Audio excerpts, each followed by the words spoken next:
Ẹ fẹ́ kéku ni o. Ẹ bá fẹ́ kéku. Ogun alájẹ ń gbọ́. IMF vice president wọ́n ti ní kẹ́ni through the next 15 years. Kọ́ tó mọ̀ bí ẹ máa lè regulate Nigeria economy. Fídíò yìí ẹ máa gbádùn ẹ gan ó máa dùn mọ́ yín gangan ó tún máa dùn yín kó lè bá dùn yín ni. Orí tàbí tàwa yìí lọ́wọ́ yìí pepperoni style ní fẹ́ máa lò Yorubawuyi. The next 15 years tó ní kẹ́ ẹ dúró dè máa ṣó yín. Báwọn olóṣèlú yín ṣe ń flọ́ oníkàkùn flaunt nǹkan tó ní ní o tó bá ń dùn ẹ́ ó dà ó ń dùn àbó ń dùn mọ́ ẹ kàkùn flaunt nǹkan tó ní ní kó lọ́wọ́ àwọn àsìkò pepperoni là wà yìí máa ṣó sínétọ̀ yín fún yín tó ń pepper snare everybody orí yín máa ta wọ́n lè máa dúró the next 15 years kí Nàìjíríà tó lè dà mo wá fẹ́ bèrè lọ́wọ́ kọ́kọ́ bá mi wo ọmọ yìí ná kí tó máa fídíò pọ̀ nu fídíò yìí gan àsìkò táwa yìí àsìkò ta snẹ́snẹ́ àsìkò pẹ́pẹ́ dẹ́m o Yorubawuyi pẹ́pẹ́ dẹ́m ayé là á gbé pẹ́pẹ́ dẹ́m o pẹ́pẹ́ dẹ́m Yorubawuyi àsìkò tó máa pẹ́pẹ́ yín là wà yìí ṣèbí ẹ sọ pé ẹ fẹ́ Yorùbá nation orí yín máa pé tó bá wá pé ó máa nọ́mà tó bá wá nọ́mà ẹ máa wá káwọ́ sókè ẹ máa wá jọ̀nsẹ̀ mọ́lẹ̀ ẹ máa wá ṣe tuálè fún Yorùbá nation àsìkò ẹlẹ́wà ẹ fẹ́ kéku èmi ò sí pé àní mi ní bẹ̀yìn mọ́sẹ̀ àwọn evidences ni wọ́n kó wá vice president IMF wọ́n táwọn àwọn bàbá yín tó ń yáwó tí wọ́n bá yáwó mọ́ wọ́n ní sí have next 15 years tí wọ́n bá yáwó mọ́ ni o ṣí 15 years kún ọjọ́ orí ẹ̀ kọ́ sí comment section ọmọ ọdún mélòó ló máa dà nígbà yẹn now show your face if you no get money hide your face ọmọ tí mo fẹ́ fi wọ̀n yìí kidney ló ń tà ó gbọ́ nǹkan tí mo sọ kidney ọmọ pínpín ní the next 15 years kidney èèyàn mélòó lọmọ yìí ti máa yọ sọnù ló ti máa yọ tà máyì kó ṣọ́ọ̀kì kọ́kọ́ gbọ́ yìí tó ń tà sọ̀rọ̀ jàre. all the people wey una dey carry abeg let me on the light for you. Make I hold am. All the people wey una dey carry where una dey carry dem go. We carry them dey go Ayo boy Joshua we go and kill them there. If una kill them wetin una dey comot for their body. Their kidney. Their kidney. Yes. Who una dey sell kidney for? How much is he buying? 25,000. 25,000 for kidney. Carry your hand down. 25,000. You keep person sell kidney for 25,000. Who is your oga? Where is he staying? So you know in house. No, I don't know your house. They just join me. They just put me today. Ṣọ́ọ̀tì ṣọ́ọ̀kì jọ mo fẹ́ bèrè lọ́wọ́ ẹ̀ èló ni wọ́n pe kíndìnrín èèyàn kì í ṣe òkú o ààyè èèyàn tí wọ́n mú láàyè tí wọ́n pa number 1 for the next 15 years irú ọmọ yìí mélòó ni wọ́n ti ń build kalẹ̀ tí wọ́n máa fa kíndìnrín èèyàn yọ láàyè next 15 years to come ọmọ yìí mélòó náà ti build kalẹ̀ òun náà máa build because the economic ó ń worst sí ni àbẹ̀ sí kan tó lọ sókè Nàìjíríà tó wálẹ̀ padà ó ń worst sí ni so kíndìnrín èèyàn mélòó ni wọ́n máa yọ kọ́dún 15 tó pé èló ni wọ́n sọ pé wọ́n ta kíndìnrín ẹ bá mi kọ́ sí comment section ṣó èlé pẹ́pẹ́ dẹ́ bọ́lá lé pẹ́pẹ́ dẹ́ ẹ máa gbé àwọn ọmọ Yorùbá ṣe di àlìmọ́ǹjì rẹ̀ ojú àgbà yẹn tì náà sọ̀rọ̀ ní tiẹ̀. mo rí làárọ̀ èrè o ìwọ ibi tí epo tán sí tèmi dẹ̀ gbàdọ́ dẹ̀ ti sẹ́ndì epo sí mi tí mo dẹ̀ ní kí n mánéjì epo tó wà ní mọ́tò mi kí n lọ fi ra epo ní epo àti ọmọ yìí ti bọ́ sábẹ́ mọ́tò ó fẹ́ tẹ̀lé mi débàdàn tèmi ò mọ̀ mo dẹ̀ ti rìn láì 10 or 15 minutes mo ti rìn àwọn èèyàn kan sọ fún mi pé wọ́n rí bàtà èèyàn kan lábẹ́ mọ́tò òun rèé o anybody tẹ bá dé páàkì rẹ máa ṣẹ́ẹ̀kì mọ́tò eléyà alákòóbá lélẹ́yìí o ẹ ti rí báyìí ẹ wojú ẹ nǹkan tí mo rí rèé o jẹ́ jírí. ẹ wo dáadáa o kí lorúkọ ẹ. kí lorúkọ ẹ sọ. Basti níbo ló ń lọ Ìbàdàn. ìwò kí lọ sí Ìbàdàn. Iṣẹ́ wo ló ń ṣe? Iṣẹ́ wo ló ń ṣe? Tipẹ́ ni. ṣẹlẹ̀ gbà kí ló rúkọ ẹ̀ bá sí àbí bá sí tí àbí bí a bá sí tí ló ń pè ní bá sí. ẹ̀yin ọmọ Ìbàdàn tẹ̀ wá ń bí dàtẹ̀yìn ọmọ Òwò kí ló ń pè ní bá sí ṣé bá sí tí ló ń pè ní bá sí àbí bá sí àbí kí ló pè é. irú ọmọ yìí ẹ ṣí 15 ọmọ yẹn máa tọ́ ọmọdún mélòó ó yẹ ẹ ṣí 15 years mọ́jú orí ẹ̀ ní the next 15 years ọmọ yìí máa ti di ọmọ ọdún mélòó ibo ló yẹ kí ọmọ yìí wà kì í ṣe iléèwé ni ó wá kásá bẹ́ẹ̀ tírélà gba ọ̀tá bá wa mọ́tò Ọlọ́run ní já ṣàgbákò àbúrú o please always watch your surroundings o kẹ́ tó gbé mọ́tò bá sí ó ti wà lábẹ́ mọ́tò ẹ bóyá ká síbẹ̀ wọ́n ti gbé ìrìn 10 minutes tí màá bá wá já sí kòtò tí dábàá lọ tó já sí kòtò ọ̀nà gbàgàgbàgàgbà ìgbàgà tó bá jábọ́ tí mọ́tò mi dé ń bọ̀ lẹ́yìn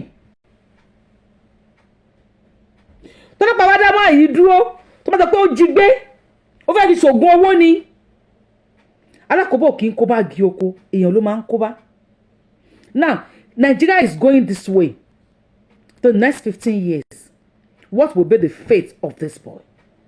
ọmọ Yorùbá ni o ilẹ̀ Yorùbá ni o níṣẹ́ Yorùbá nation sáwọn tó gba Yorùbá nation fún wa ní Yorubawuyi. This is my page. This is my page. Èmi ò ní I am not here láti bẹ any one of you again láti join Yorùbá nation. Ó lẹ́tí kẹ́ o ẹ jẹ́ ká wo búrẹ́dà wa senator general among the nation. Senator general káwọ́ sókè fún senator káwọ́ sókè ẹjẹ́ àwọ̀ senator ẹjẹ́ agbọ́rọ̀ lẹ́nu wọn.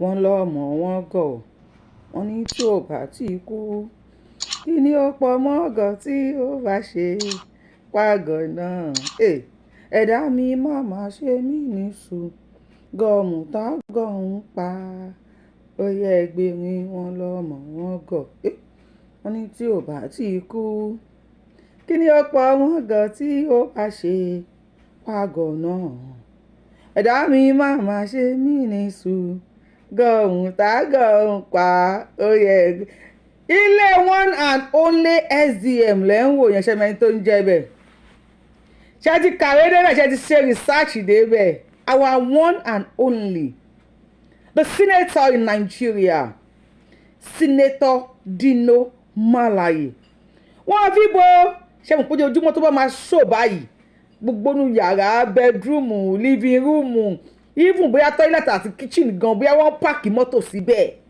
mọ́tò oríṣiríṣi ló wà ní Senator Dino Malaye ọmọ ọlọ́pẹ́ tó tẹpẹ́ ìdájí bàbá ń jayé orí ẹ̀ lọ wẹ́rẹ́wẹ́rẹ́ bó ṣe wù ú ni.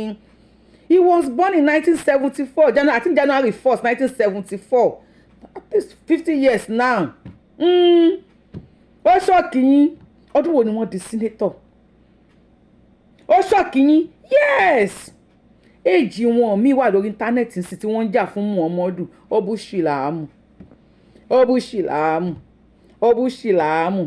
wẹ́ orí Senator Dino Malaye kọ́ là ń lọ because Senator Dino Malaye ó apply ọpọlọ sí ni ó mọ̀ pé àárín àwọn gọ̀ǹgọ̀ sí lòun wà tó bá rẹ́sẹ̀ rèrè oníbùsọ̀ ogun ọlọ́gbọ́n wo ló máa gbé tiẹ̀ sílẹ̀ àwọn ọ̀dọ́ tó máa sọ aṣọ wọn pé ó yá ní ìlú tí irú eléyìí ti ń ṣẹlẹ̀ let me show you more of this bẹ́ẹ̀ ká tó lọ sí àwọn kan tí máa ṣò fún yín ó dàbí pé ṣó tí mo gbé wá lé ní question máa pọ̀ ń bẹ̀ ẹ ká kọ́kọ́ gbọ́rọ̀ lẹ́nu ó jì ní ìkà ó jì ó pé ó jì ní ìkà ó I love that name. In the meantime, World Bank Vice President Indermit Gill has said that Nigeria will need to stay its course for 15 years to transform its economy. Take a listen. The central bank has had to hike its policy rate by a huge 850 basis points, that's almost 9 percentage points, in the last 9 months, to boost confidence in the naira and anchor inflationary expectations. But the central bank financing of fiscal deficits has finally ended. And Governor Cardoso has been putting Nigeria, or be helping to put Nigeria on the right course, on the correct course. But this is only the beginning. Nigeria will need to stay the course for at least another 10 to 15 years to transform its economy.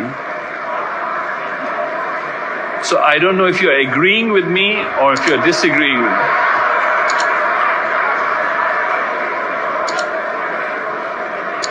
If it does that, it will transform its economy and it will become an engine of growth in sub-Saharan Africa, and it will help to transform sub-Saharan Africa. 15 years, renewed shaggy. Of course, a lot of people were disagreeing with him there. In under a year, people are already like suffering and dying. No, you will just destroy you as it is now, Oji. I just have to point this in. As it is now, it's going to take another 10 to 20 years to fix the fabric of the country you've destroyed with these two policies you've made. You've ruined generations forever. Generations will never remain the same as a result of this hardship. But I mean, there's so many things that can be done to recover. In the bit, Gil is now saying, will take us 15 years of hardship. I thought Mrs. Tinubu said 2 years. We have even been trying to digest that. Now this man comes from the World Bank and he says, no, 15 years of suffering for Nigerians. Is that how they suffer in his own country? Doctor, but you don't kill me here.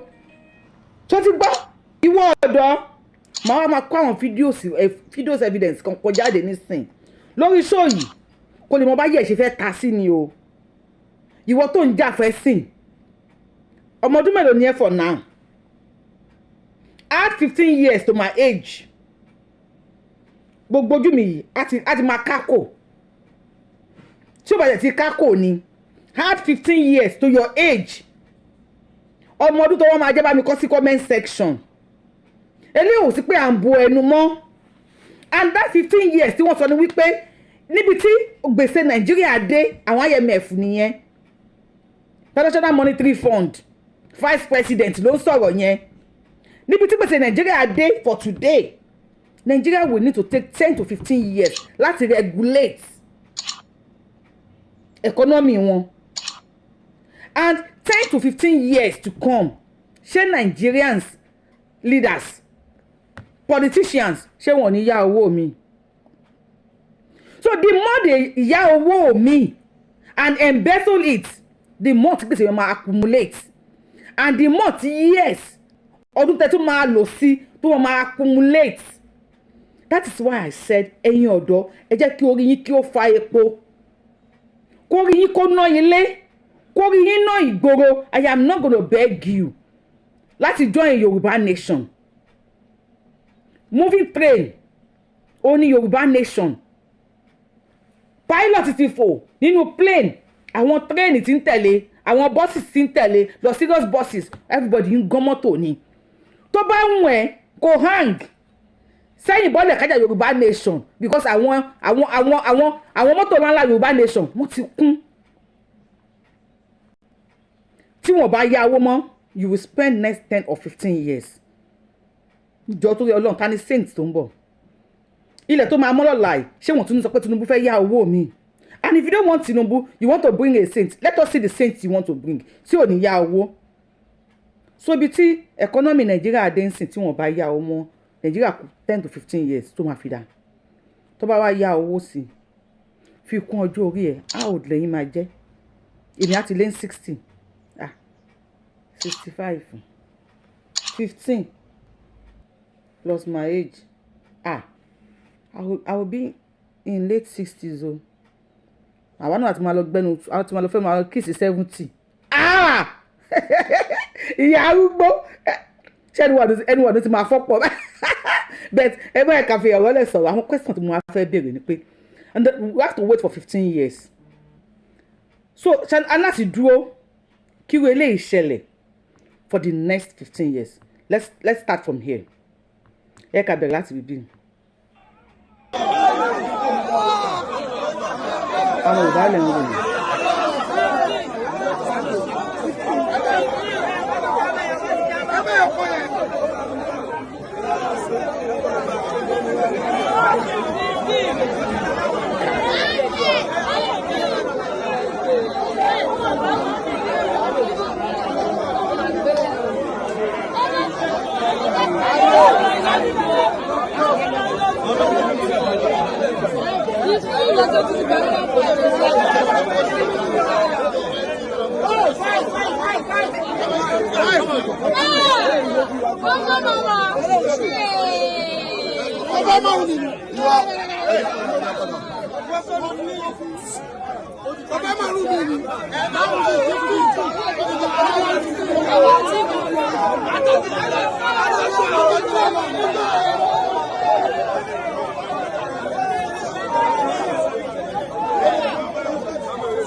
Yes, Baba Jero. Baba Jero.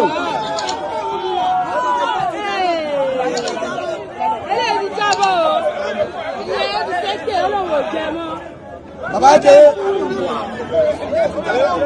Antonio. Antonio.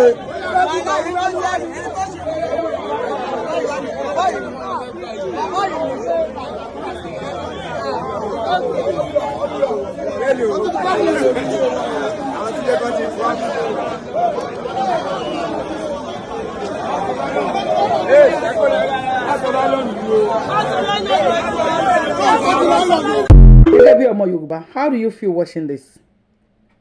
Watching Yoruba becoming ALMAJIRI. How do you feel watching this? Ó fẹ́ parọ́ fún mi pé wọ́n nífẹ̀ẹ́ náà ṣe jọ ń jẹun pọ̀. Is that what you want to tell me?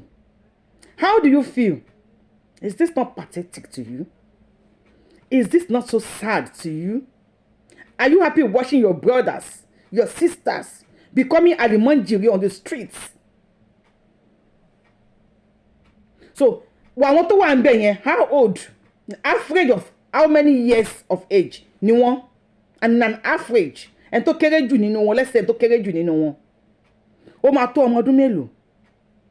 Ẹ jọ̀ọ́ torí Ọlọ́run, ẹ bá mi kọ iye ọmọ tó máa tó sí comment section. Then plus 15 years at least tí wọ́n bá yá owó mọ́. Plus 15 years, ẹ tún bá mi kọ yẹn náà sí comment section. You are free to write as many comments as you want. I will be in comment section replying to some comments and reading.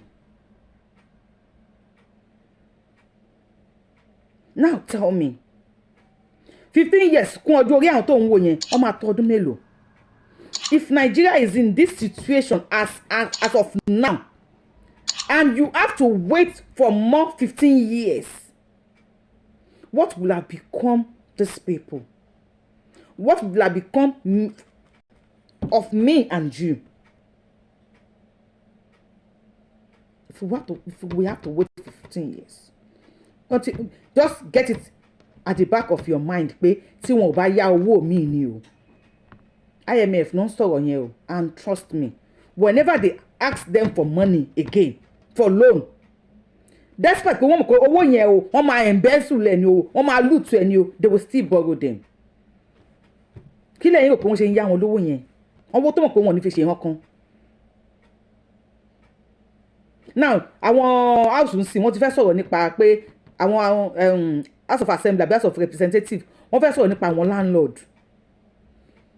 Wọ́n ní wọ́n fẹ́ regulate price ilé ní Nàìjíríà. Iye tí landlord gbọ́dọ̀ máa gbà. You are happy àbí? Because you are not one of house owner ní Nàìjíríà. Ṣé kàn fi ìfúnpinpin mọ́ àwọn èèyàn? Àwọn táwọn ń jí tó bá fi kọ́ ilé gẹ́gẹ́ bí àwọn bàbá owó lọ́wọ́ ṣe ṣe wájà kànde housing estates, tó bá kọ́lé oríṣiríṣi jọ but tó bá rí ilé ìjọba tó dínwó rent to own o lè ra oko sanwó lẹ́ẹ̀kan náà o, o lè rẹ́ǹtì ẹ̀ wọ́n ṣe nílùú táwa wà lamẹ́ríkà mi ìmọ̀ bí tẹ̀yìn wà tó kò wá rẹ́ǹtì lé wàá máa san díẹ̀ tí wàá fi di onílé yẹn tí ìjọba bá lè ṣerú ẹ̀ láńlọ́ọ̀dù wo ló máa gbówó lówó lé tiẹ̀ nígbà tó orílẹ̀ tó dínwó ń ta látọ̀dọ̀ ìjọba láńlọ́ọ̀dù wo ló máa wá gbówó lé tiẹ̀ náà àwọn owó tí wọ́n jí yẹn wọ́n fẹ́ fi ṣe wọn kan fún yín every law tó wà ní Nàìjíríà tálíkà ló máa mú dání. Let's go. So these people have to wait for the next 15 years. How many people? Now, Sonny Shehu. Only the World Bank wants the hardship to extend to the next 15 years before we can reach the promised land. And I don't know of how many people will be remaining at the time to enjoy the fruit of the World Bank and its promised land. The question is, how many African countries did the World Bank take into the promised land? Senator Shehu Sonny, ẹ ṣáà mọ̀, Senator yẹn, òun ló ń béèrè lọ́wọ́ yín. World Bank don promise yín ní 15 years to come before you reach the promised land. Ó ní kẹ́jù kó kẹ́ béèrè lọ́wọ́ ara yín. Wípé African country wo ni wọ́n ti promise síwájú tí wọ́n dẹ̀ gbé wọn dé ilẹ̀ ìlérí. Bàtọ́dọ̀ Sunday Igboho lọ sí Drown House àbíbo náà lọ ní London tí wọ́n lọ bá Prime Minister wípé tó mọ̀ àti wáyé onúnàgún ló máa mọ̀ àti lọ ẹ̀ wọ́n ń bú Sunday Igboho. Èkó mọ́ tó kàn ní ṣé tí wàá rí pé àwọn náà ń là lẹ́yìn lọ́wọ́ ní Africa generally because they will even prefer ká máa wá sọmọ ọ̀dọ̀ ká máa sápò lè máa wá sọmọ ọ̀dọ̀ bíbí kí yà máa jẹ ẹ̀yìn tó wà nílé. Now mo ti ní question ló máa pọ̀ nínú show tí mo fẹ́ ṣe so ìjọba wa kọ Africa tẹ́ bá mọ̀ wípé àwọn kí lórúkọ ẹ̀ àwọn World Bank àwọn IMF wọ́n ti gbé trabayé tí wọ́n ti gbé dé ilẹ̀ ìlérí so that is to tell you pé 15 years yẹn ò ṣe kí ni ẹ kọ sí comment section. Now watch this. táwọn sọ pé kò sí nǹkan kan fún Nàìjíríà mọ́ ẹ wo Benin tí ò dá tẹ́lẹ̀ ẹ wo 4 million naira Nàìjíríà ẹ wo ohun rèé lówó Benin ẹ wo ẹ máa kí 4 million naira Nàìjíríà bọ àpò ní Benin ṣe ti rí 4 million naira Nàìjíríà rèé o ohun tó fi gbàdé rèé o lẹ máa kó sápò ní Benin ẹ máa kó sápò Ẹ̀gbẹ́ báyìí ní Benin tẹ́ ò ní mọ̀ ipe ẹ kówó sápò tó bá jẹ́ Nàìjíríà ní kí lẹ sọ yìí. 4 million Nàìjíríà ẹ kàn máa fi sápò báyìí ni lówó Benin. I could remember when I was struggling láti ka ìwé tí mò ń gbìyànjú mo máa sọ fún yín pé mo fẹ́ jẹ́ zida kí n jẹ́ sójà àbí kí n jẹ́ newscaster àbí kí n jẹ́ tó máa ń sáré mo máa ń wo Fàdílà Ògúnkọ̀yà Mary Oyale nígbà yẹn mo dẹ̀ máa ń wo newscaster Fúnmi Ìyàndá those are my mentor jọ́ tí mo ti ń sọ orúkọ wọn fún yín ṣe pé mi kì í ṣe mistake orúkọ wọn tí má dẹ̀ róbìnrin tó bá má lẹ̀ táwọn sójà ṣe máa ń dress nígbà yẹn tó máa dúró mo dẹ̀ pé mo gallant so sójà máa ń wù mí ṣe tàbí navy tá bá lọ nígbà yẹn a ní alábàárù tó máa bá wa ru owó tó bá kówó wọ Kútọ̀nù tó bá kówó Nàìjíríà owó tó kó sínú tó bí ó kún owó wọ Kútọ̀nù Ghana must go ló máa fi ìwú jáde wọ́n pe ìyá kan ní ìyá Sunday ara àwọn alábàárù tó máa ń ru owó ni ìyá yẹn àwọn èèyàn trust ẹ̀ burúkú tó bá fẹ́ kó já owó ẹ̀ sí ló máa já sí tí ò ní sí àwọn míì máa ń gbowó èèyàn lọ ṣùgbọ́n ìyá Sunday yẹn mi mọ̀ bí ìyá yẹn ṣì wà màmá yẹn nígbà yẹn gan tí mò ń sọ ìyá yẹn ti dàgbà ìsọ̀rọ̀ tí mò ń sọ is over 30 years now 4 million Nigeria nìyẹn so the more they keep on borrowing money which I know IMF will continue kò sí iye loan tí Nàìjíríà lè bèrè tí IMF ò ní yá wọn wọ́n mọ̀ pé ẹ ní nǹkan wọ́n mọ̀ pé ẹ ní kíni ẹ ní nǹkan so they will keep on borrowing the leaders owó sọmọ pé ó lè ní wọn láti máa ta nǹkan tẹ́ bá ní fún wọn wáyé táwọn wà lè dá dúró wáyé táwọn parapọ̀ pé ẹjẹ́ àgbà Yorùbá nation ká dá dúró ọ̀fun ọ̀títọ̀ sí gbẹ̀gìrì kó ní kálukú kó ẹ̀kọ́ ẹ̀ lọ́wọ́. Everybody should go to his mother's tent. Ilẹ̀ tí mo lọ́wọ́ sí gbangba. Now owó ni wọ́n ń yá ẹ̀. Ẹ lọ àmì download tap send. Ẹ lo promo code mi Abiola TTS. Ẹ bá lo promo code Abiola. Ẹ mọ iye tí owó jẹ́ ní èní. Owó is almost $1.7 to $1. Ẹ bá tún lo promo code mi ẹ tún gba bónọ́ọ̀sì. Gbogbo owó là ń ṣe dọ́là ní pounds ní gbogbo owó euro ní anywhere tẹ́ bá wà ẹ má lè send owó sí Nàìjíríà. Easy. No charges, no third party. Direct deposit ló lọ sí account ẹ̀ tẹ́ bá send ẹ̀ sí. So èló ni $1 ló máa jẹ́ in the next 15 years. The more they borrow money, the more they take loan. The loan take pọ́n máa fún wọn, the more tí náírà máa depreciate. Kò ní ever appreciate because onígbèsè ni. And you might end up paying with your mineral resources, your natural resources.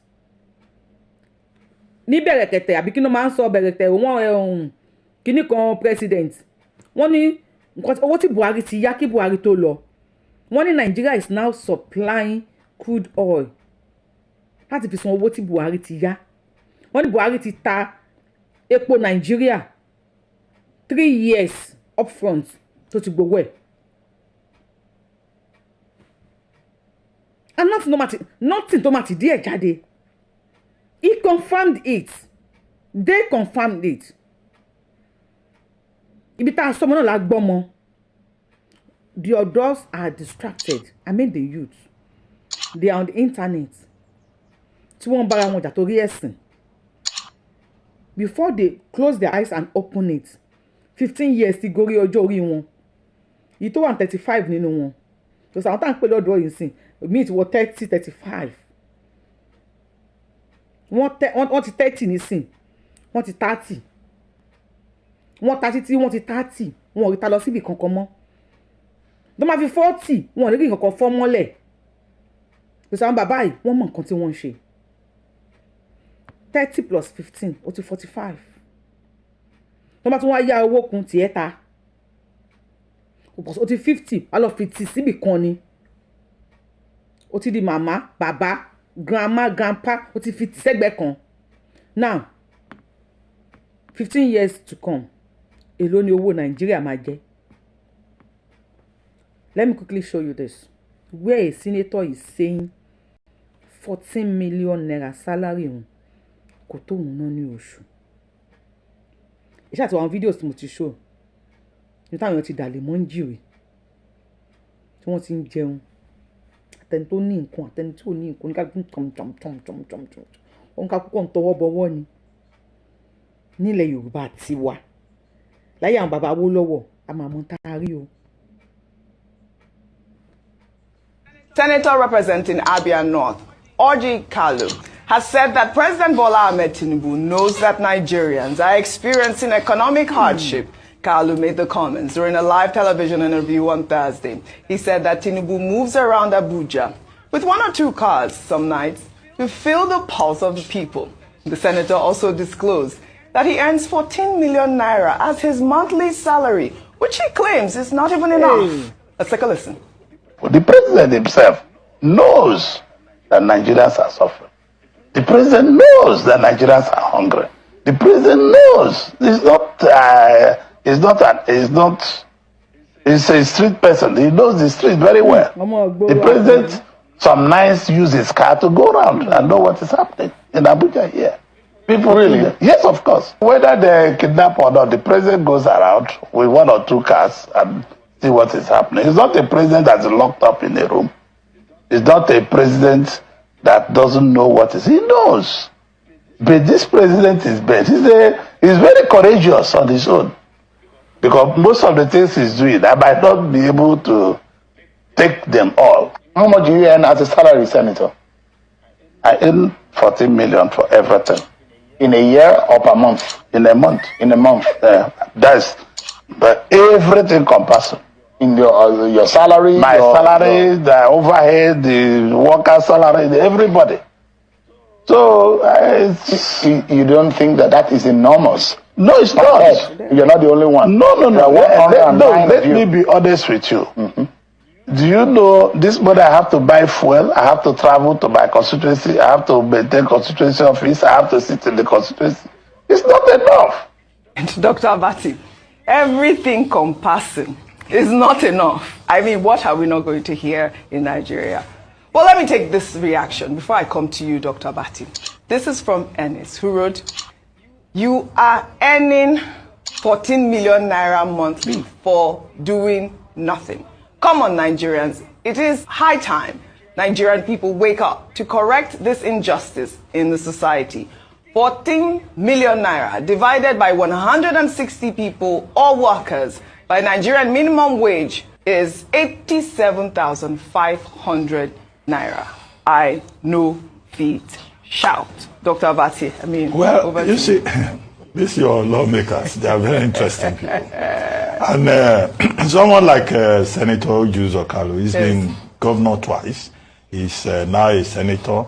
I mean, he will qualify as a statesman, you know, and he's a grandfather. He's, you know, he's been around. And then he will go on television to tell Nigerians that 14 million naira is not enough for him in a month. That in fact he uses it to buy fuel to go to his constituency, and everything encompassing, everything 14 million naira in a country where some people have just spoken that some people have not received their salary because some banks are not functioning. How does he want people like that here listening to him to feel? I don't know. And then you know this 14 million naira, okay, is from Igberi in Abia North. That's his constituency in Abia State. So even if he spends 1 million naira to go from Abuja to Igberi, he cannot spend up to 14 million naira. So I think this is the point that Nigerians make about these senators. That look, they are overpaid and underworked. Many of them are guilty of absenteeism. Many of them go there to just snore and sleep during proceedings. When they don't show up, they say they are doing committee work. Well, that's why Nigerians are saying we should have a unicameral legislature. Yes. And the work of the members of this unicameral legislature should be part-time work. Yeah. All the people in the National Assembly who are doing nothing, who have nothing to do, you know, they are collecting 14 million and they have the effrontery to come and tell us that it is not enough. So how much does Senator Jikalu wants to earn? How much will be enough for him? Perhaps 150 million naira per month. That's very ridiculous. Right. Number two, he made the point that his committees that are given vehicles, not members of, you know, of the National Assembly. Okay, what I know is that there is no member of that National Assembly that doesn't belong to one committee or the other. Except Senator Jikalu is telling us that the committees of the National Assembly, the people who are using those cars are goats. And then we will ask the question that, okay, how does he reconcile that with other, you know, senators who have told us before that they use the 65 million naira SUVs that they've been given for constituency work. And Nigerians are saying, no, you can't be riding expensive imported vehicles. Go and ride innocent. Go and ride other locally assembled cars. Just make sure you don't get CNG that is put together by welders so that you can be safe. Number three, I think he went overboard when he was saying President Tinubu is from the street. He knows the street.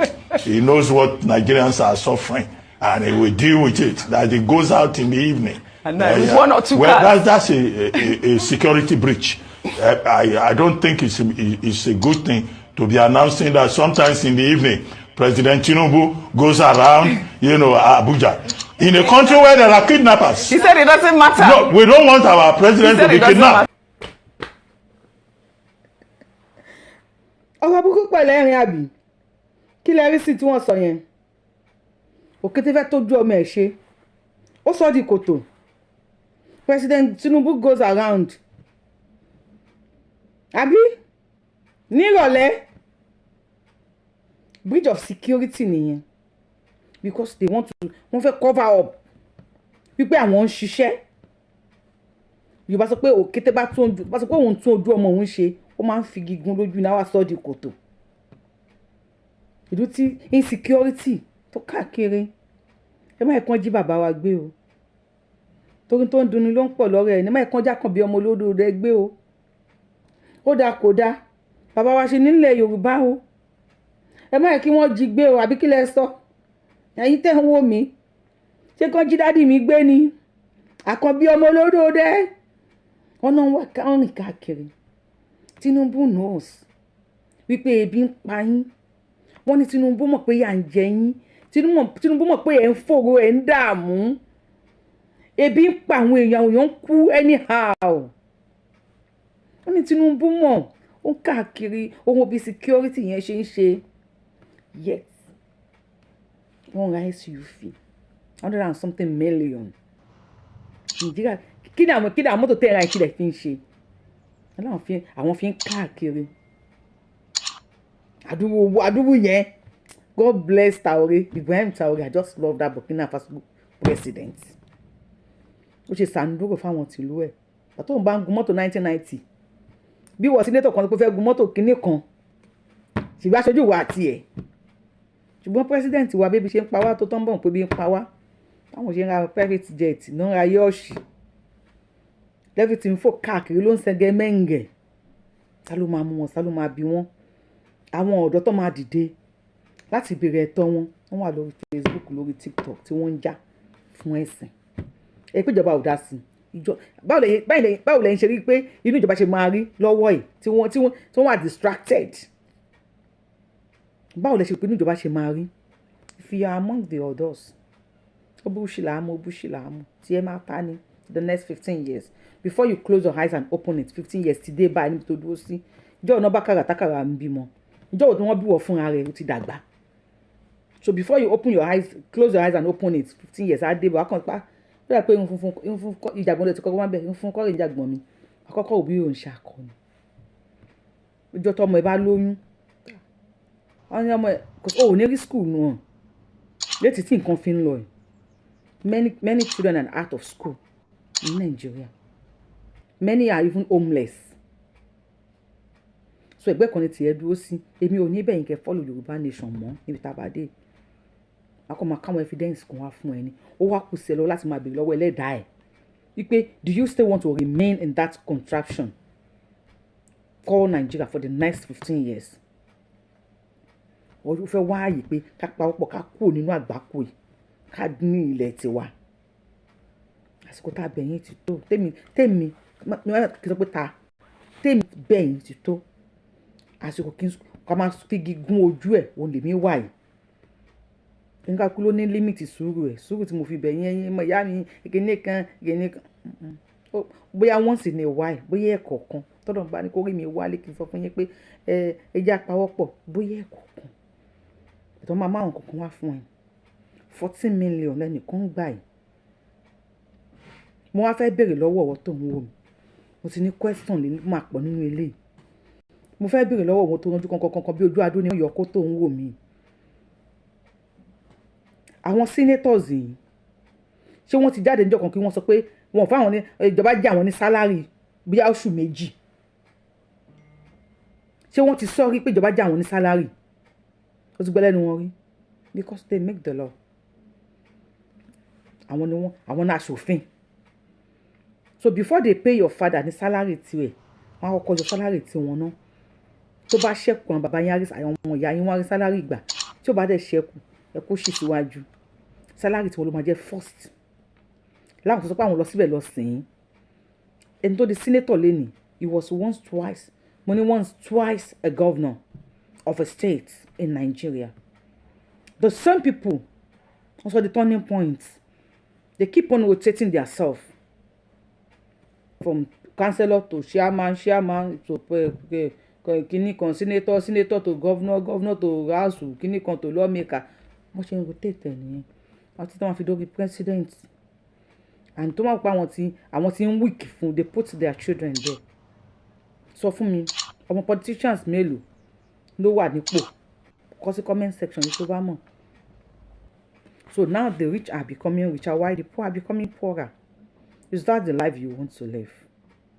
And it keep on telling you, ẹ máa gbàdúrà, ẹ jẹ́ ká gbàdúrà. Even our president said we should continue praying. Akpabio, the Senate president, grab food wherever you are, whenever you see it. I think they are jokers. Come on, she's scripts ni.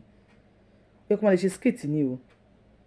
Sometimes script makers go working for the town lawmakers in Nigeria. The script makers are not as much as funny as Nigerian lawmakers, because one can so go jabata.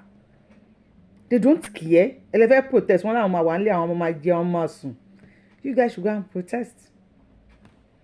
That is it. Because you don't care. Báwo ni wọ́n ṣe ń ṣèlú? Ẹ̀kọ́. Nǹkan mi lẹ̀ ń kọ́. Madrasa mo lo 20 years ní madrasa, and who that won't help? Who that won't help now? Bible school tí mo lọ 20 years ni mo lò níbẹ̀. Who that won't help? Àwọn Bíbélì tẹ̀ tún try, because I think one of the most 10 biggest church in the world goes to one of our Nigerian pastors. Comment section. Canaan land. Pastor Canaan land. Canaan land. Now, ìjọba ti fún wọn láyè. Wọ́n ti sign ẹ̀ fún wọn, wọ́n demand fún. Wọ́n fẹ́ níbi tí plane mama park sí. Plane, not helicopter. Plane, airplane, aircraft. Ìjọba dẹ̀ ti fún wọn láyè. So they're making their money, man. They are just àwọn yẹn ọláwọn náà ṣiṣẹ́ ìrànṣẹ́ ni fine.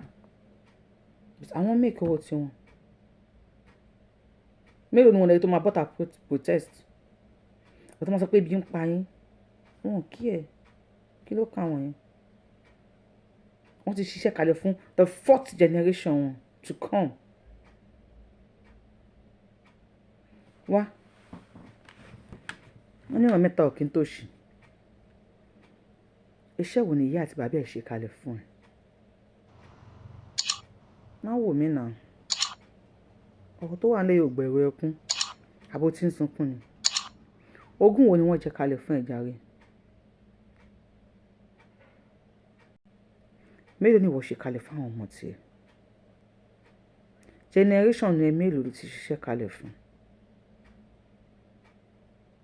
Báwo ló ṣe ń survive economy? Yet 14 million ò tó fún senators. Salary. Lóṣù kì í ṣọdún o. But we have to continue this way. And the next 15 years, how much will their salary be? Yorubawuyi lórúkọ mi. Tẹ́ bá ti kàn sí iléeṣẹ́ Renis Connect. Fẹ́yìn tẹ́ ń wá olólùfẹ́. Ọkọ ni wọ́n wá tàbí ìyàwó. Companions kan ní ìdẹ́jọ́ máa ṣalábàásọ. Kàn sí iléeṣẹ́ Renis Connect. Ìwọ tó bá wá nídìí oògùn, bóyá àìsàn kan ń ṣe nínú àgọ́ ara. Kàn sí iléeṣẹ́ Renis Reshape. Renis náà ní méjèèjì. Wọ́n máa dẹ́ ẹ lóhùn. Ìwọ tó bá ti download tap send. You want me download it. If you love what I am saying and you have not followed me on my pages, kindly subscribe to my YouTube channel for more. Ẹ má wá gbàgbé láti tẹ notification bell yín o. Gbogbo ẹni tẹ́lẹ̀ jẹ́, because mo rí pé many people ń di unsubscribe. Then ẹ má bínú. Fi nǹkan tí mo yẹ máa ń pè àwọn tó máa ń fowó wò wá. Ẹ ṣé gan mo dúpẹ́. Member. Many people ń di member Yorubawuyi ìyá. Ẹ ṣé mo dúpẹ́. Thank you for the love. Àpótí ṣàmùrà òkè ń gbẹ. Òkè báyìí lè mú máa rú sí. Òkè lọ́wọ́ àfúnni ń gbé. Òkè lè máa lọ. Àpò yín ò ní gbẹ. When you watch my video, think twice. I love you. Yorubawuyi lórúkọ mi. Yorubawuyi lèmi ń jẹ́. If you are seeing me for the first time, I am the one and only Akalolo of Yoruba land. Adáwọn ilẹ̀ Yorùbá. Ọmọ ìjọmọ̀lọ́ yóò léyìí tí ó pè méjì. Àbẹ̀ní ọmọ òṣè pa ọ́. Nítorí wọn pariwo tiwa, ó máa déwájú federal government. Tán bá wá sáìn ní, ó máa déwájú Elédùmarè. Èèyàn kì í rọ́ Ọlọ́run lójú lásán. ó lè kú bí 99 times 99 times tó bá wá padà wá kó wá di Mẹ̀túsẹ́là. Yorùbá nation lẹ́yìn fẹ́ àbí wọ́n Nàìjíríà? ṣe fẹ́ dúró the next 15 years àbí fẹ́ bẹ́ẹ̀ sẹ́yìn sọ̀rọ̀? kí láǹfààní tẹ̀yìn ṣe ń rí jẹ́nu Nàìjíríà?